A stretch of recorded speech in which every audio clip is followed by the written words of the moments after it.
And of course, the other big topic is the digital transformation. 4, 5, or even 6 years ago, if we would have asked me, how is your cooperation with Amazon, I would say, we never will work with Amazon together. Now Amazon has become our biggest customer. And if you would have asked me about the future of brick and mortar also some years ago, I would have probably drawn a much more positive picture as it is today. The development of losing great retailers that have done a fantastic job in the last 20 years all of a sudden disappear. One, because of probably not keeping up with the digital development. The other one is probably succession, and the last one is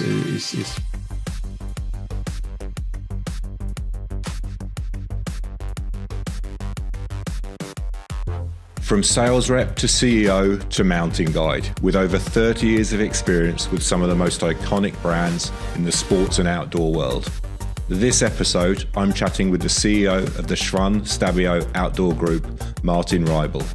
With sales and product experience at brands including Adidas, Helly Hansen and Gore-Tex, and now leading Deuter, Ultravox and Meyer Sports, among others.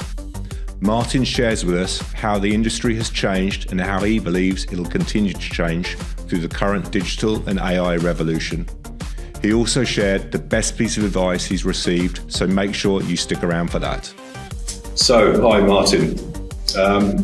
You've spent your career working with some of the most respected brands within sport and outdoor. So obviously Adidas, Helly Hansen, Gore, and for the last, how many years? 13 and a half years or so, you've been leading the group of brands at Schwan-STABILO, or the outdoor group of brands at Schwan-STABILO.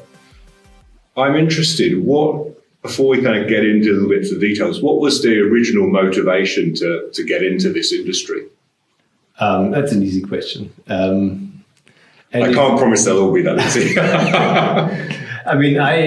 I used to be a pretty good skier when I was young. I wanted to become an athlete. And after the athlete time, a sports teacher or a coach, sports coach.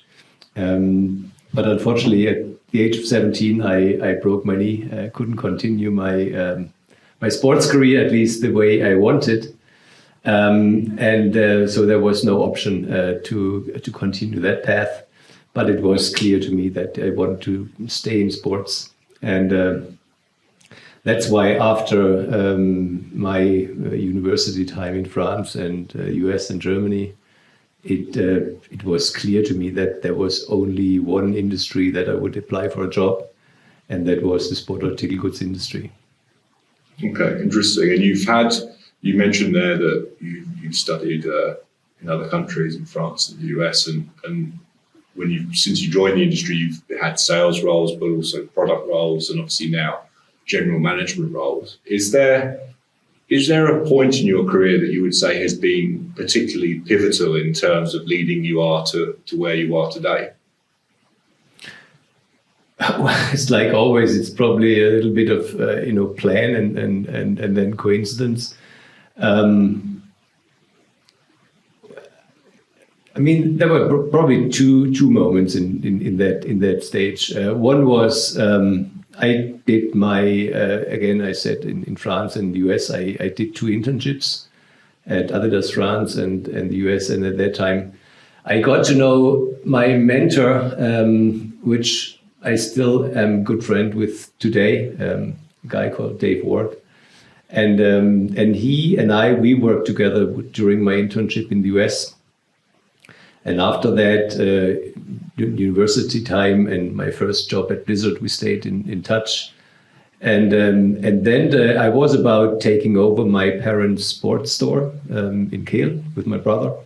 I've been also then in Kehl for about 2 years, and basically 6 weeks before my father wanted to subscribe.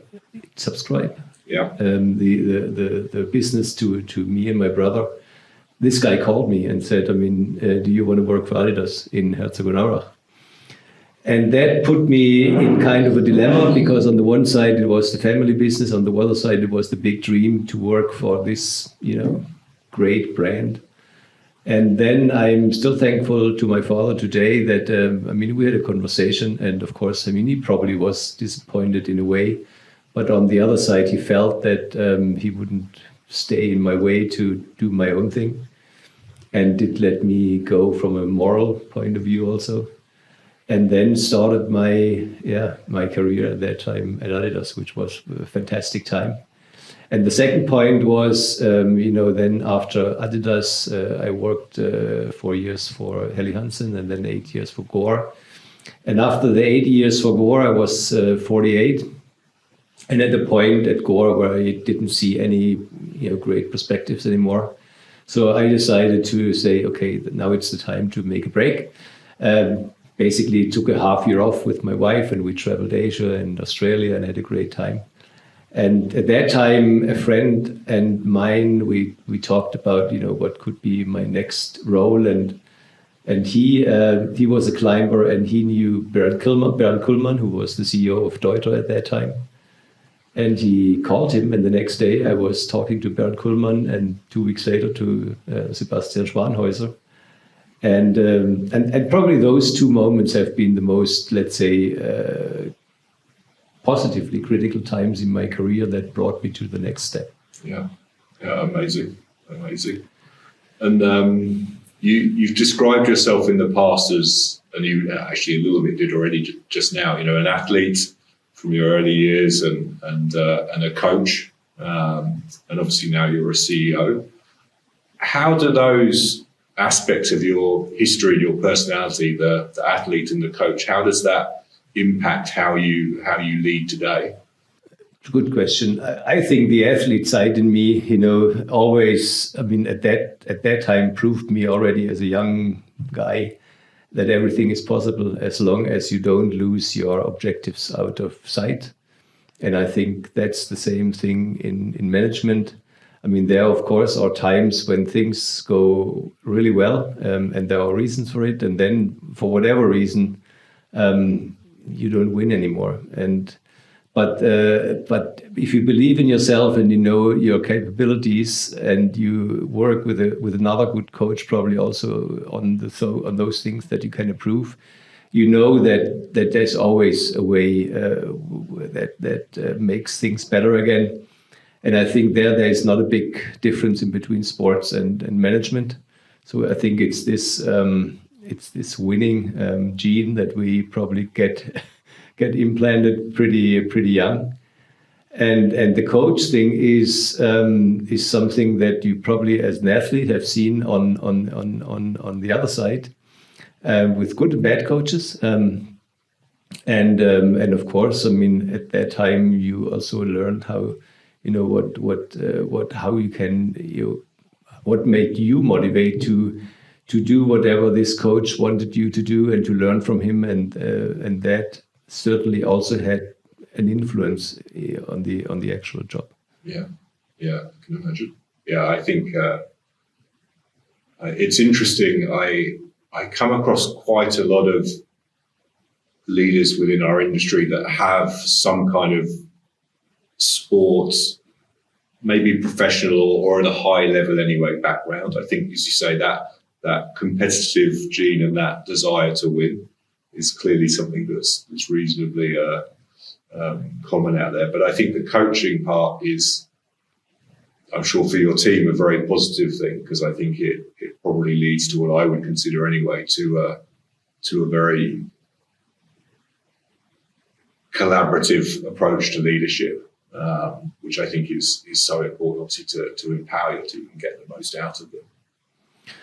Absolutely. I think, the first thing is always to find the direction, to know where you want to go, and defining those goals, of course, is, I think, something that is part of a teamwork, but in many cases is also, getting out of the head of a leader, but then bringing the team behind this idea and walk the talk and try to reach those goals. I think that has many aspects. Of course, it's it's this motivation of knowing to know where to go, but you know that you can't do it alone, so you need your people around you. But also there, I think, it's not only the skills or the experience that makes you win. It's a lot of common sense, and I think especially in the sports industry, it's also the fun part of it, because the beauty of this industry is that we work day in, day out with products that we all love, that we all use in our time on the mountain or on the soccer pitch or on the track and field. So that motivation of working with those products as an athlete, with an environment with many other that have the same experience. It's not only this strict strategy thing. I think there's humor involved, there's fun involved, and of course there's the motivation involved to get to reach those goals. You mentioned there about the fact that many of us are in this industry because of the love for the activities, sports, whatever it might be, that we're either making products, selling products, marketing products, whatever it might be. Are you able to still find time to do that? And is that something that's really important for you? Because I know for a lot of people, finding and maintaining that balance, I speak to people where that kind of pulls them into the industry, but then sometimes they find themselves working so hard, such long hours, that actually they don't have the time to actually do the whole reason why they joined the industry. Have you been able to find a good balance there? Well, I think that's something where I don't know when I not work anymore how it is then, but that always satisfied me to exactly do that, to work hard, but always find the time to be on the mountains in the weekends, to be on at least 30, 40 days on skis during winter. And I think if I would not have had the plan to do this, I would not be where I am today. Because if you don't have that balance and let's say those 2 or 3 pillars next to work that inspire you, that motivate you, that have this that brings that light into my eyes, then it would be, I could not be that person. Yeah, interesting. You mentioned earlier on, you talked already about one mentor. So I'm interested, what's that kind of relationship been with that mentor, and have you had other mentors or coaches throughout your career? Is that something that you've used at all? Well, especially that mentor. I think it's like a kid. You start crawling and then walking and then running, and at the beginning of a career, you are still in that crawling phase. And that guy, taught me a lot of what a job in this industry could look like. First of all, he brought me into the job, where you're always thankful to that person at the beginning.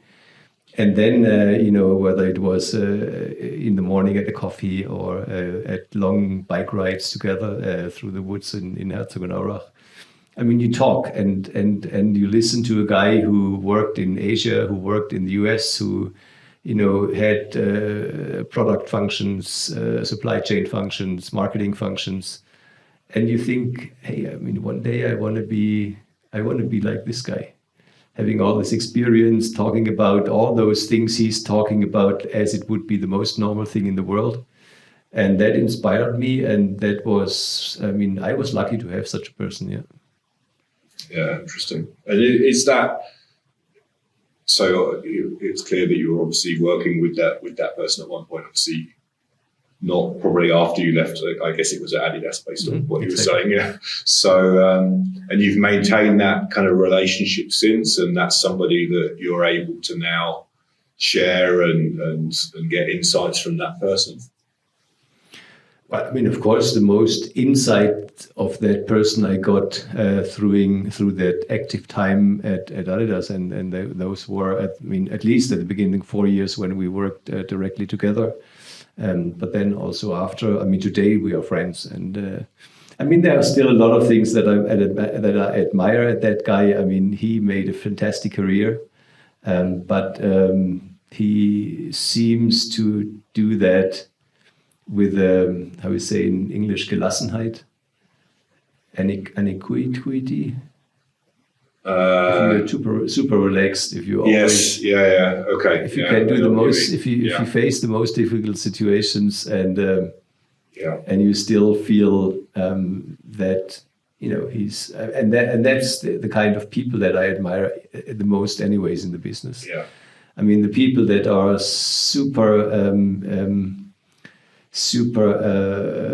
how we say competitive, and always wanted to be perfect, and always wanted to be the best. I always try to get out of their way.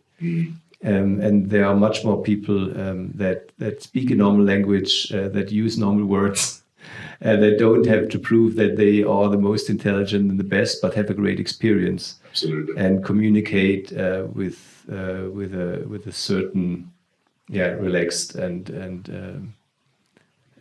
not that ambitious attitude. Yeah, absolutely. Yeah, I think that I was chatting to somebody about that 2 nights ago. I think that the power of clear, authentic, and easy to understand communication is so important at every level. And as you said, I think over my 30 years or so in the industry, I've sat in some meetings and big presentations with, I sometimes feel like people are kind of overcomplicating something or using language, as you said, to somehow elevate them. But actually, you can see that they're not taking people with them. And it's a shame, because obviously these are smart people. But if you don't have that ability to get your message out to the masses, as it were, then it's a little bit wasted. So absolutely, and I think that's the beauty of our industry, that a lot of people, are people that come from sports, and not only because they come from sports, they've experienced sports, and we are not building too difficult products. I mean, our products are, what they are. I mean, they are innovative, they are technical, they are, of course, in a way, also based on pretty thorough research. But what they do is they support our emotions and support our activities. And if you live that and breathe that every day, to create, let's say, the ambience that we have, for example, here in this room, is not that difficult. You just have to get around you what you like, anyways. Yeah. So, as we mentioned, so you're leading the outdoor group within the business, which includes obviously Deuter, Ultravox, Gonzo, and Maya Sports. And a little startup in Rosenheim. Okay. It's Dockhammer. It's two guys that we started to support 4 years ago. They're doing a fantastic job. It's like always in a startup, there are difficult phases. Yeah. But at the moment, in terms of growth rates, they are beating the 4 big brands by miles. Yeah. Yeah, I'm sure. But it's a good point, because that makes it even more interesting, I think, because you've got obviously brands at very different stages of development, very different sizes. So when you look at your role from a group point of view, what would you say is your most important task? I think my most important task is to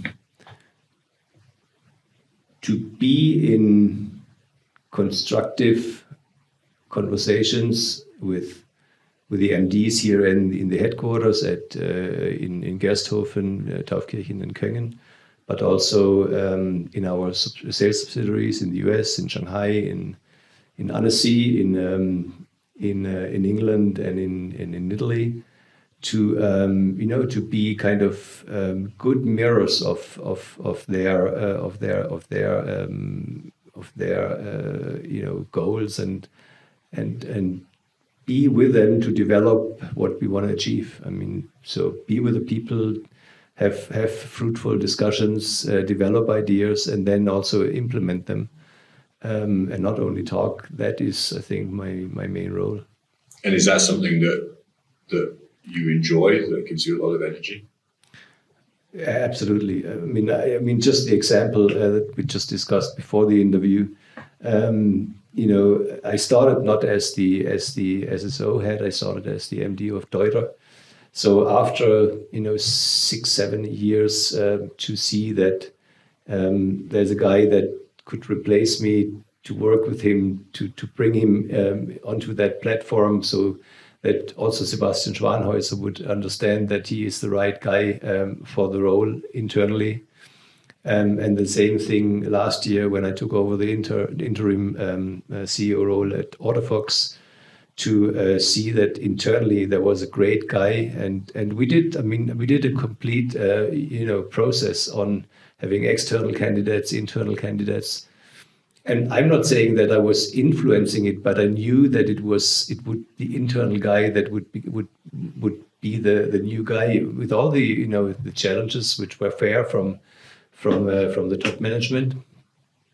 But then to see to work with this guy before he got the role, to bringing him into the role, and to support him also now since over half a year in the new role, I think that gives me that's one of the biggest satisfaction that you can have as a CEO. See people develop. Yeah, absolutely.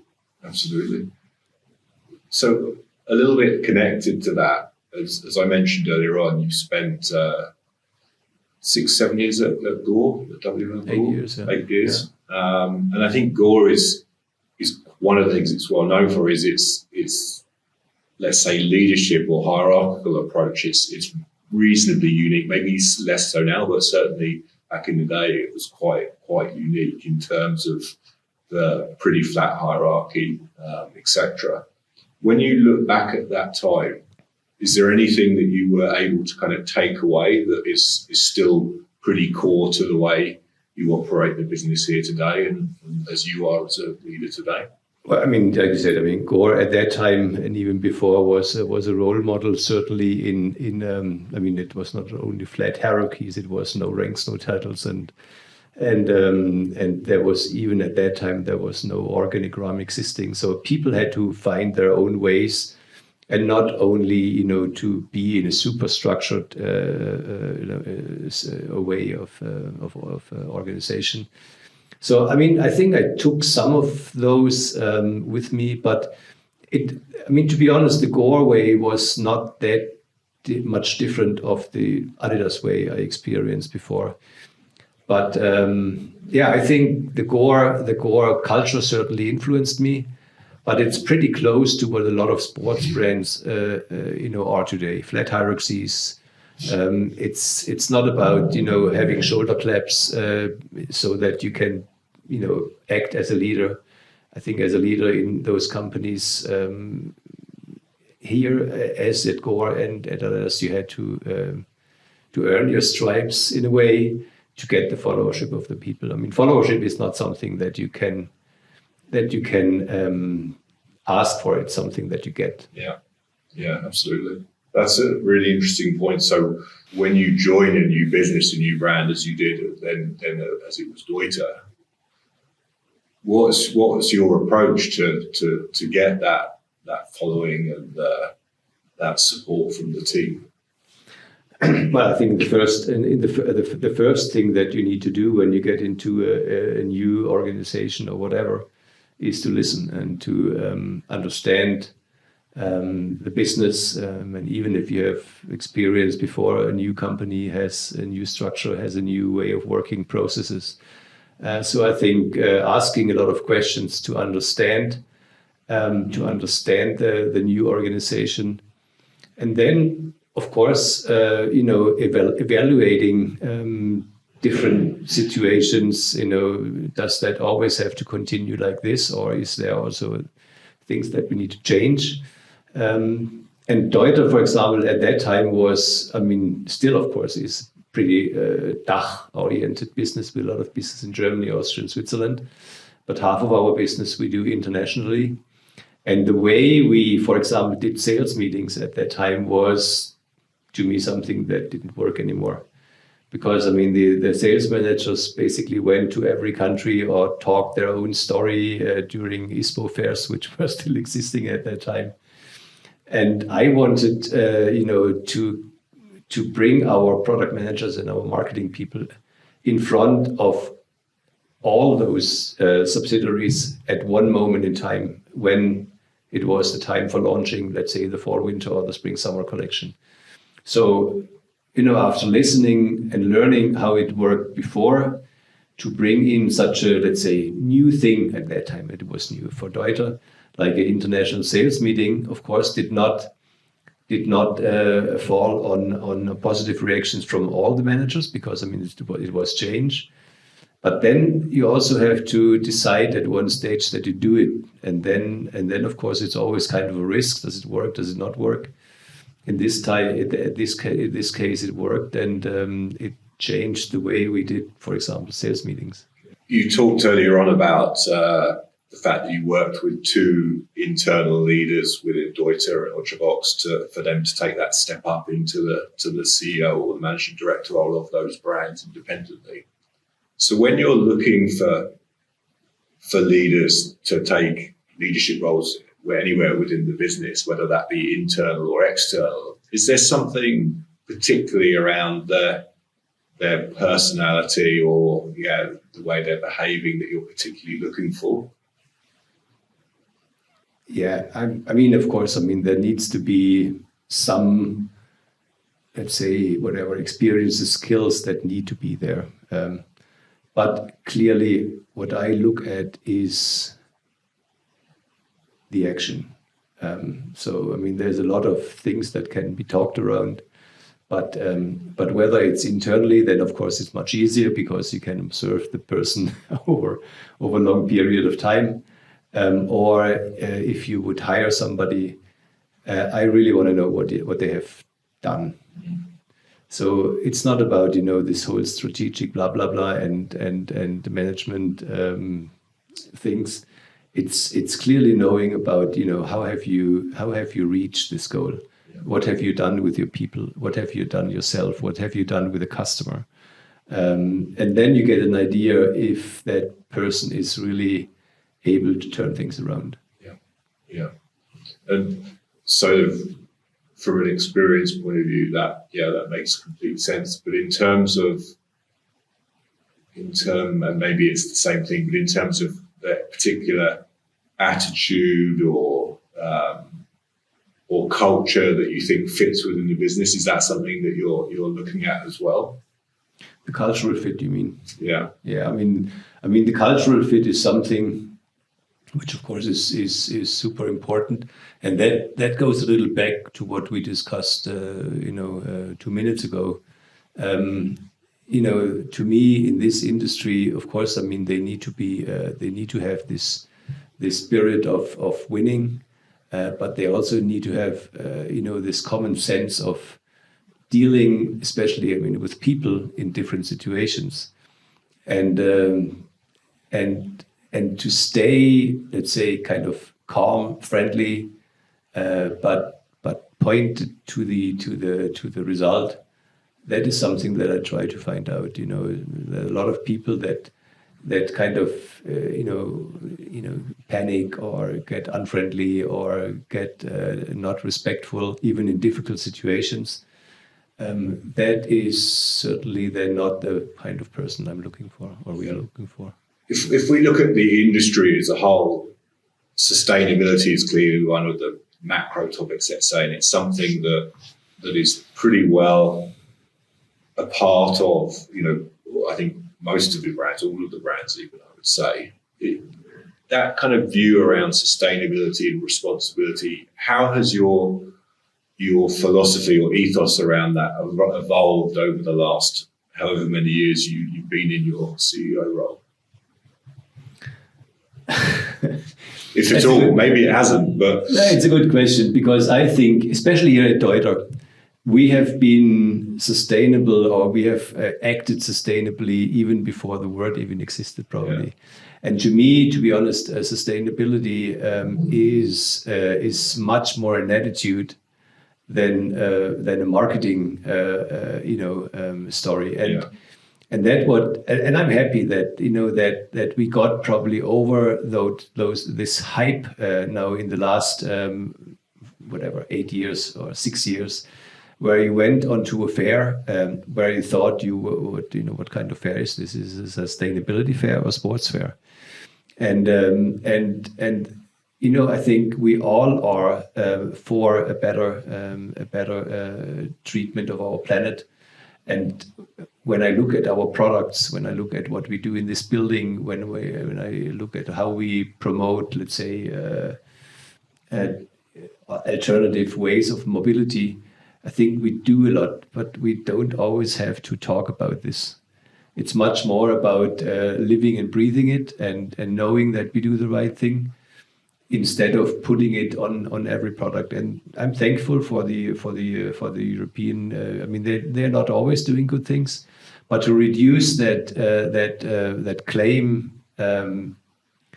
disaster on sustainability and reduce it to real facts, that makes a lot of sense. And of course, sustainability and all the actions behind stay an important part of our business. But again, more as an attitude and knowing that we do things instead of always using it as the latest marketing initiative. Yeah, absolutely.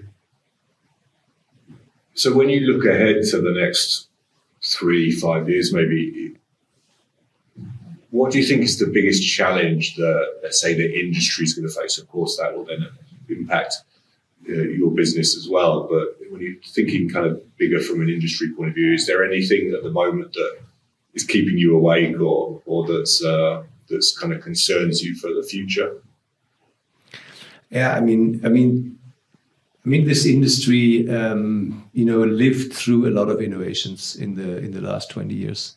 I mean, probably starting with Gore-Tex, who made it possible to go outside even in strange conditions. And this innovation story, we at Deuter, we invented probably most of the inventions in backpacks. At Autofox, we were at the start of an avalanche beacon that made people survive even if two other beacons could not communicate with each other. We invented our electric way of avalanche packs. We got into textile mixes that at the beginning at Autofox were focused a lot of on wool. Now we are mixing down and wool. So I think, again, innovation is one thing that keeps me awake at night, and we need to be aware that at the moment this industry is not the most innovative one. So we have to be all in the whole industry on our toe tips to create this next advantage for the consumer, that he can not only evaluate, oh, this is a great new color or a nice new zipper. It needs to be real innovation. And of course, the other big topic is the digital transformation. 4, 5, or even 6 years ago, if you would have asked me, how is your cooperation with Amazon? I would say, we never will work with Amazon together. Now Amazon has become our biggest customer, and this customer has changed a lot in the last 8 years, and so has our whole approach to the different channels. And if you would have asked me about the future of brick and mortar also some years ago, I would have probably drawn a much more positive picture as it is today. The development of losing, great retailers that have done a fantastic job in the last 20 years, all of a sudden disappear. One, because of probably not keeping up with the digital development. The other one is probably succession, and the last one is financial problems. But it is a fact that a lot of brick and mortar stores have disappeared in the last 5 years. And the concentration on those big players like Amazon, but also other pure players in the outdoors like Bergzeig, Bergfreunde, REI in the US, is taking more and more momentum. Do you feel like there could be a new and a better way to do bricks and mortar retail? And I have no idea if there is or not. I'm just interested because I think it's interesting that even though it's clear since COVID the digital business has increased, we also see still a desire and importance of people to have human interactions, engagements. So yeah, I don't know what it is, but I'm just wondering what's somehow next maybe for brick and mortar retail. I guess it's the $1 million question, or probably more like the $1 billion question these days. I mean, of course, there will always be stores in cities that have a future. I mean, whether it's a sports shoe store in Munich, or other stores, especially in mountain resorts, where you have the opportunity to have the activity and buy the product next door. That will always be a big opportunity for brick and mortar stores. But let's say, especially on the in medium-sized cities, where the offer of a retailer is not really specific, it's kind of this, having a little bit of everything. Those retailers will have a hard time to survive. I mean, if you are super specialized on customizing your inlay sole and your ski boot, or you're a running expert that analyzes your running style and gets you the best pair of running shoes. I mean, and that is not new. I mean, real specialized brick and mortar stores also will always have a chance to survive. And on the other side, again, I mean, this whole digital side of the business is improving every day. I mean, it's the way we can do pictures, the way we can do movies, explain our products, the way artificial intelligence now kicks in and supports it, all these things are behind that, even getting bigger in digital, and that's only we are probably talking about Europe. I mean, I was in Shanghai 6 weeks ago, and the Chinese market is even further developed. I mean, there you have. When we still use TikTok as kind of a marketing tool, in China, TikTok have become a channel where you have 20-25% of their sales, and everybody is working towards this. Yeah. You've mentioned in the past that you see AI as a fantastic tool, but on the other hand, also the importance and the fact that that human contact, a good laugh, an emotional conversation, a connection, a handshake, can't be replaced. But how do we make sure we try and retain the value of those things? Because it seems to be more and more difficult. It is difficult. I would say, everything that can be steered via data will sooner or later be replaced by artificial intelligence. And I remember when we sat here, maybe you remember Klaus Lehner, who was the founder of Bergzeig years ago. And Klaus sat here at this table when we talked the first time about our own B2C shop. He said, in probably already now, if you would have, but I mean, in 10, 15 years, your reps don't need to write orders anymore. Because if you fill your computer with the right data, this computer will be able in a much more accurate way to define what's the best assortment for your dealers. But what this machine can never do is go out with your dealer, test a new product, go on a hike, have this emotional connection, and not only with the dealer. It's probably today it's much more important with the end consumer. So I think a lot of people with a high social competence and combined with that passion for sports and our product, will have jobs in the future of entertaining people, bringing people together, of having this good laugh with the people at an event, because the data-driven tasks and work, and that can be done by the digitalization, by artificial intelligence much better. Yeah. And I guess it's a little bit a similar topic around communication in leadership, because now we're all so used to using Teams or Zoom or whatever tool it might be on the day. How, from a leadership point of view, how do we kind of maintain that human connection? Because I think that those tools are efficient, but there's still something missing, though. That's my feeling. Well, I think it's simple. I mean, it's back to the office, and have people at least 3 or even 4 days in the office working together as a team. Especially, I mean, I don't mind people having also home office days, but I mean, when people in teams, like in marketing and sales, work together, they need to have a presence here in the office.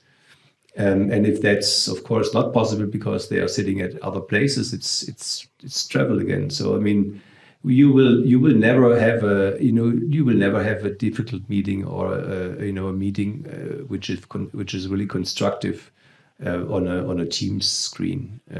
So back to the office, and getting to the people that you have to work with is the recipe, but it's not new. It's just coming back now, I would say. Yeah.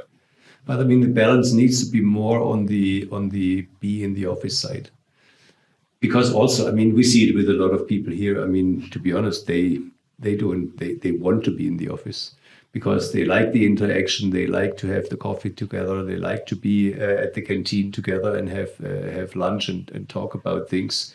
And of course, also in professional meetings, it's a much different a much higher quality than if you would only sit on a screen. I mean, of course, you can exchange numbers and simple communication via a screen, but if it's about really being constructive, innovative, then I think people need to sit together, be together. And do you find it when you're bringing people into the business, maybe a younger generation, do you find it that can be an issue then to attract talent? Because I know with some of my clients that have a similar approach and policy to yourself, sometimes it can be tough to attract talent, younger talent, that have that kind of mindset that for them it's normal to be remote. Is that something you've come across or experienced yet? That might be for some, but I think especially for the younger generation, there is another topic which is much more important to them, and that's, let's say, kind of call it purpose of the company. I mean, you mentioned sustainability. I mean, so how serious does a company not only communicate about sustainability, but really live and breathe it? I mean, what are the values of a company internally? Especially here in sports, it's easy to bring people together and go out for a ski ride or for a bike ride around the building in summer. So yes, I mean, I think 100% office probably would restrict talent search. So if it's in like I said, a normal 3-4 days and flexible, that's okay. But more important to them is also the values and the purpose that a company has. I believe you've recently completed a course, education to become a mountain guide. So I guess 2 questions. Mountain hiking guide. Sorry, mountain hiking guide. Sorry. 2 questions. So I guess what was the motivation, and also how did you manage to do it, managing that with your CEO hat as well? Must have been tough. Well, I mean, the second question, no, it was not tough, because I mean, it's like always, if you want something because you really like it, want to achieve it, you go over all obstacles. And how did I do it? I mean, yes, there were 3 weeks on-site education in the mountains. So I took my vacation for it. So I have 3 weeks of vacation, unfortunately. So that was one thing. And the other thing was, studying at night. So taking my curriculum and reading through it, reading about, all these things. And that was interesting at my age, because to sit on a school bank was, it's a long time ago. To get prepared on the theoretical part, but also on the practical part, the orientation, the reading maps, and the working with the compass outside, needed training. So I bought maps from the area here and trained in the Western forests to get myself to the point where I needed to be. And yeah, I mean, it was really fun, learning about things that you like anyways. And then you find the time, and then most of the time was, of course, then at night and in those three weeks. And the motivation why I wanted to do it was, we sat together 3 years ago, I think, with a friend, same age, over 60. And we said, I mean, at one point, whether we like it or not, our time in the industry probably will come to an end. And what do we do then? I mean, yes, we have hobbies. Yes, we have kids and grandchildren. But, as we have always been active, and as we have always been, also got appreciation for what we did, and we need something. And as we like the mountains, we applied for becoming that mountain hiking guide and went through it. And now, it's, I still don't know, how it's going to be to work in this profession, because it is a profession. But at least I set the base to have a perspective whenever I quit working as a CEO or as a manager. Yeah. Well, that'll be a nice transition for sure. Yeah. That'll be great. That's brilliant. And that was always, my motivation. I always said to my friends, and of course, I mean, working as a product manager, as a sales manager, as a marketing manager, as a CEO, is a little bit the same than in other companies. So it's about profit and loss, it's about margin, it's about strategy, it's about budgets, it's about leadership. So there are roles that you can compare. But it's still kind of combining, this role that you have in any company with your hobby. I mean, we're sitting in an environment here where people, just like to be if they like the mountains and the product. So combining my work with my, with what I'd like to do has always been kind of my motivation. And yeah, in the end now, it will be only that, doing what I like to do. Sounds perfect. Right. So this is a question that a lot of CEOs find tough to answer. So looking back over your career, what would you say has been the biggest failure, and what did you learn from that? Well, it depends on how you describe failure. I let you define it. Well, I think it's when somebody trusts you and you don't give back that trust. So at one stage in my career, I was hired as a European MD for a big ski company, and applied for the job, got the job, signed the contract. But before I went there, I decided not to start. And of course, I mean, those people were not happy, and for the right reason. And at that time, I swore that something like this will never, ever happen to me again. It was early in my career. But when I promise something to somebody, whether it's, it's especially when it comes to a work relationship, better think before if you want to do it. It's not always because it's this glamorous brand. There's more behind it. But then you have to, at least try your best and not just walk away. And that was not a good feeling. Interesting. Oh, well, I appreciate you sharing that. That's that must have been a tough decision, though. As even looking, okay, you're reflecting now and saying it wasn't a good feeling, but That was horrible because, Yeah. I mean, you knew that you, of course, I was thankful that at the company I worked for at that time, you know, I mean, first of all, probably didn't want to let me go. And then, of course, took me back when I decided. But you don't feel good. I mean, you know, you better think before you act on something that you cannot deliver then. Yeah. It's funny, something very similar happened to me. Yeah. So you're not alone. And it's one of my regrets actually, because the person that I would have been working with or for has unfortunately never spoken to me since. So it's similar to me. Yeah, it's a sad situation. Yeah. But it's life, you know. These things happen, and you have. At the end of the day, I think it's the decision. In the end, was for a reason, and you have to respect that decision. And otherwise, I think inside, you know that it's not going to work. And you know, you have to forgive yourself in a way. That's true. But still, I mean, at least I never did it again. Yeah, me too. So that was learning. Me too. So I'm interested. How you're obviously somebody that loves to spend time outdoors, whether it's skiing in winter or on your bike, hiking.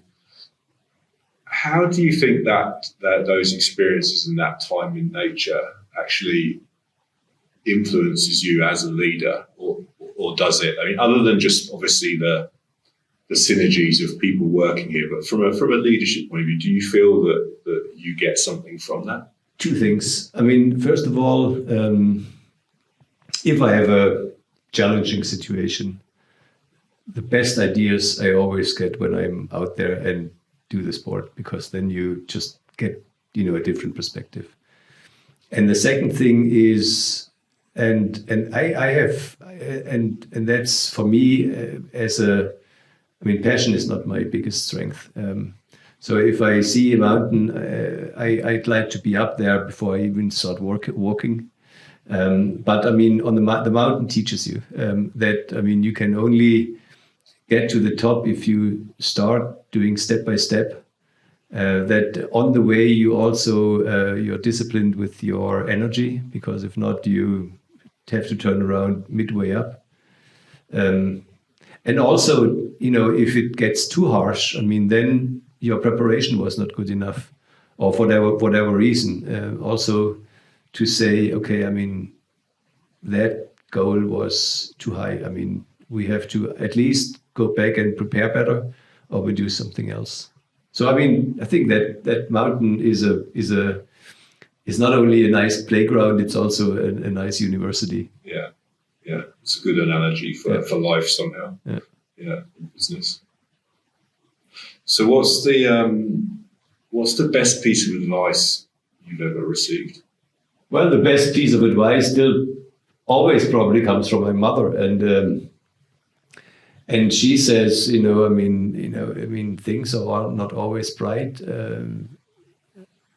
but there's everything for a reason, and it's a simple saying, but it has a big meaning, because you start to learn to, first of all, accept the situation as it is, and then, in most cases at least, there's a brighter view again on things. And so, I mean, that's, I still think, a good piece of advice. Yeah, absolutely. Okay, so let's turn it the other way. So thinking about future leaders of this industry, people maybe in the early stages of their career, what 3 pieces of advice would you give to them to help them on their career path? Well, first of all, give yourself the time to discover if you want to be a leader, because it's not for everybody, and it's always the big hope for everybody starting in business to probably end up as a CEO, sales manager role, having responsibility for a company, but it's not for everybody.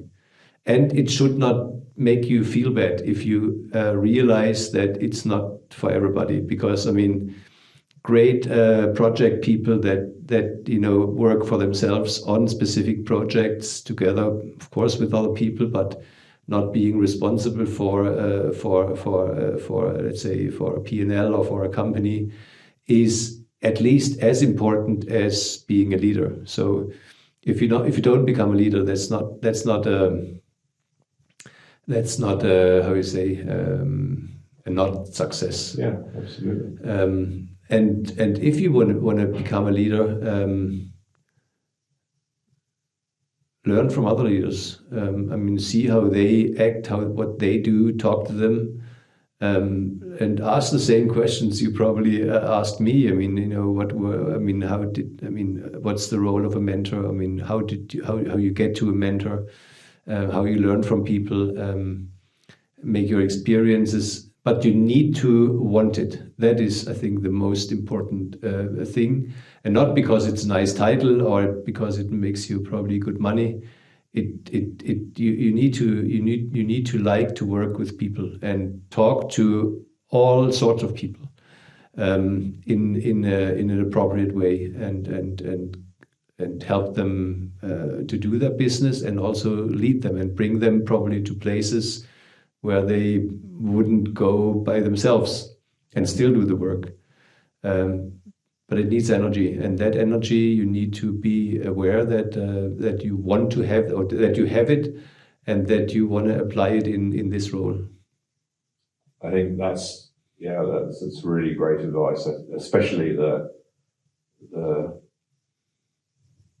knowing if you really want it and what it means, and also, as you said, being happy and content that, if it's not the right thing for you, if you don't want it, exactly, then you can still be very successful in whatever it is you're doing. Yeah. I think I don't think anybody's ever said that before, which is unusual now after 53 episodes to get something brand new. So thank you. And I think it really resonates, because I think a lot of people, it's just almost like the perception, okay, well, we start here and we take the next step and the next step and the next step. And of course, that can't be the case for everybody.